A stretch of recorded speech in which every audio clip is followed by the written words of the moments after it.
finals feeling like? Well, we've just reviewed that game from the weekend, so not thinking too much about it just yet. We've obviously got to wait to see who we're playing against first. So that'll happen tomorrow, and then this week will probably be more about us and our footy, and then we'll have a sort of normal week next week leading into our game. Looks like it'll be Saturday night. So keep this week for us, and then working on our own game, and then get into the game next week. With that review, do you focus on the good of the second quarter, or do you go back to the first quarter? What's that like? That sort of review like? It was the whole game. The game as a whole. Obviously, that second quarter was some of the best footy that we've played all season. So if we could just bottle that up and play that way all the time, would be nice. But there's still areas for improvement, like our last quarter, we let them back into the game. Obviously, the first quarter, we didn't quite get a contest right. Not a whole four-quarter performance, but it was a lot closer to the way we want to play. And, obviously under a fair bit of pressure in terms of trying to keep our season alive. So it was good to bring it out. What's your plan for tomorrow night when you find out who you play? Do you watch it as a group? Do you watch it in small groups? Do you not watch it together at all? Like, how will it look? I've never been in this circumstance before, so we've got a main training session tomorrow, so it'll be a full day tomorrow with afternoon rotations as well, and then I'll probably just go home and watch the game from the couch. I think most boys will do that. There might be a few boys that get together and watch it, but I'll just be on the couch watching it with my little fella probably. It's a bit weird for you, isn't it? You're playing one of the two teams you played for. Do you have a choice about who you'd like to play, given it's a milestone game for you as well? Yeah, no, I'm not fussed, to be honest. There's probably more guys on the Hawks team that I've played with compared to the Suns. There's only a few guys at the Suns that are still playing, given the time that's elapsed since I've played for them. But I'm not too fussed. I just want to play finals footy. I'm excited about that. I was super excited after we got the win on the weekend. More worried about us rather than who we play against. And to finally get the opportunity for you, one final in 199 games, like it's been a hard yards for you. What does this mean to you? Oh, it's why I'm still playing. Like, finals have eluded me over my career, and I'm averaging one final per 100 games at the moment. So hopefully there's a fair few more to play out for me. But yeah, I've been dreaming of playing finals ever since I played in 2018. I got injured in that game and then missed the second final. So it's been a long time coming for me. So I'm just super excited to play in these. This is why you play footy, to play in big games like this. So excited for that. So this has been something you've always dreamt of, to win one. You didn't even win that game, the one final you played in. So how much has it sort of always sat in the back of your head about what the emotion will be like if you can walk off the ground as a winner at any point of September? Yeah, I've thought about it a lot. It's been my career's been a journey of obviously 3 clubs. It's taken me a fair while to get to 200 games, and I've played in one final in those 200, or 199. It's been a long time coming, and I'm excited for it.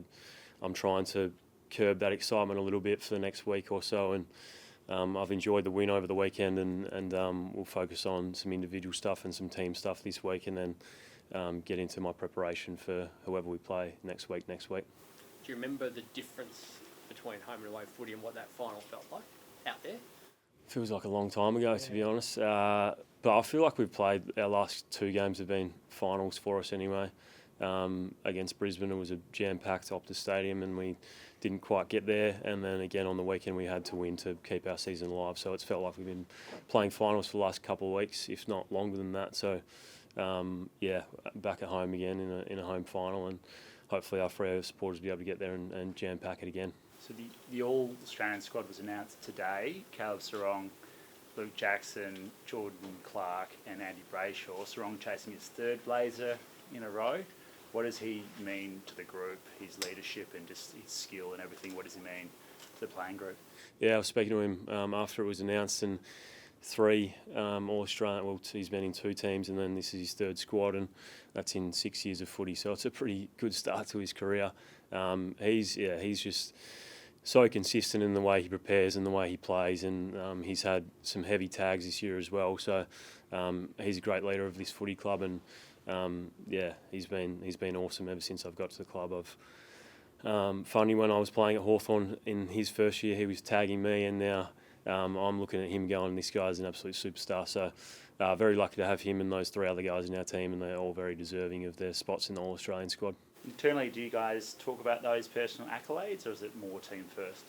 Definitely team first. No, I don't think any of our players are playing for any individual accolades. We're hell bent on trying to get success for this footy club, and that comes first for all of us. And the individual accolades are things that you probably look back on when you finish your career and be proud of. But at the moment, everyone's just so steadfast on trying to win our first final next weekend and bring some success to this footy club. Jordan Clark's in that as well, in that All-Australian squad also, and it's been probably his best year, and it's been knocking on the door for a while. What has it been about him this year that has gone to that next level, do you feel?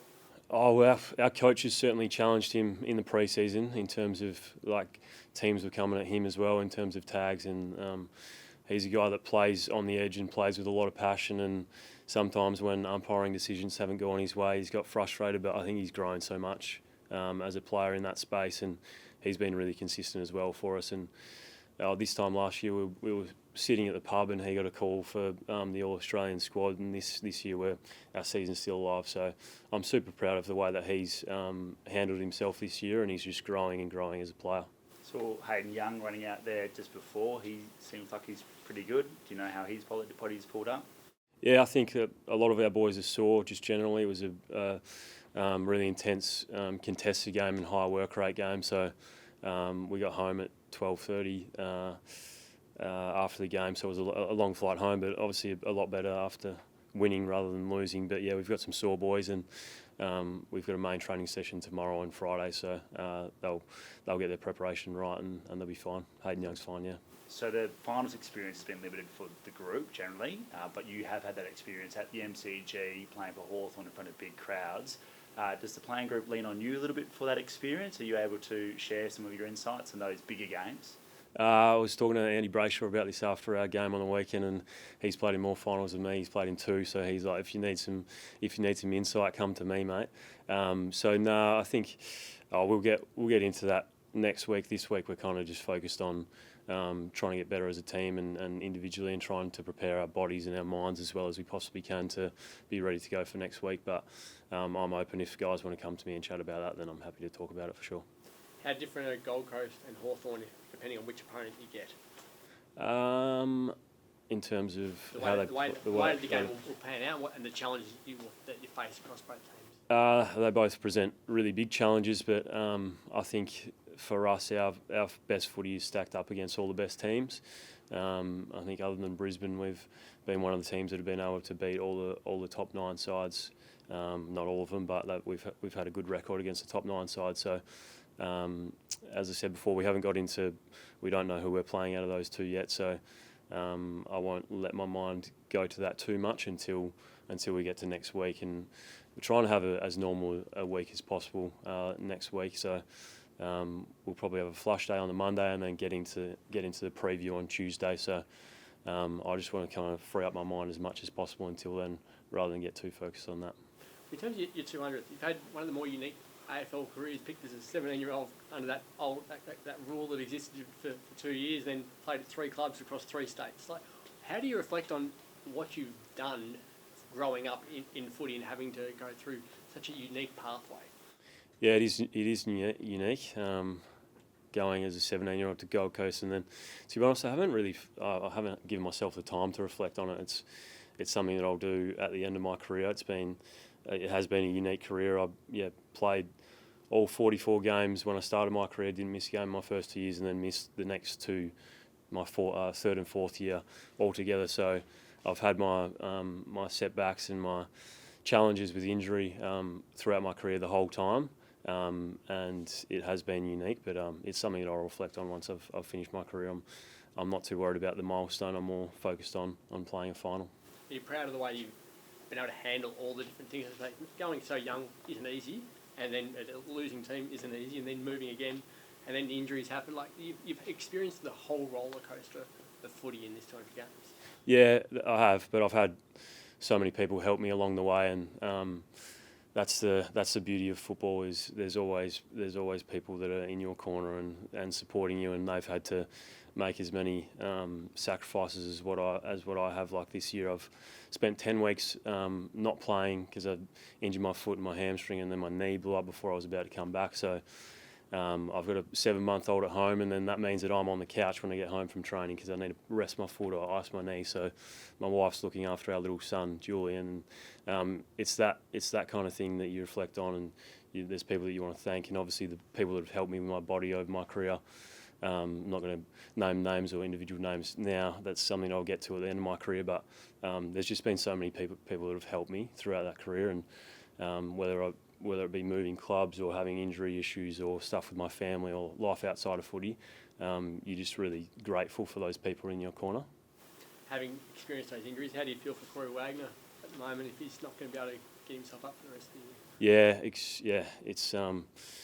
It's really hard. He's one of the best teammates that we've got in terms of just do anything for the team, and really feeling for him. It's I don't think it's a great result for him, so we'll wrap our arms around him, and once he's ready, he'll be back in the club and trying to support us and trying to help us as much as possible to get a win for us. How did you support him post game? He looked gutted. Yeah, absolutely. Unfortunately, I've been in that situation myself before, getting injured and not being able to play in a final, and he's had some injury issues this year as well, and he's really cemented himself into our best team. And you ask any of our players, they absolutely love playing with him because he'll just do anything for the team and play any role that the coaches ask of him. Really sad to see him go down, and hopefully we can try and emulate some of what he does for us in the next few weeks. Jaeger, did Murphy Reid sew up the rising star with that goal on the weekend, you reckon?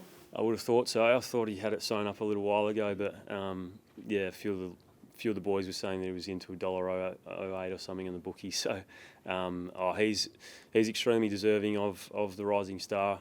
He's had an incredible first year, so poised for a first year player, and he's just looking to get better every day. So love playing with him. He's got some skills that not too many players have. So I'm looking forward to playing alongside him for years to come as well.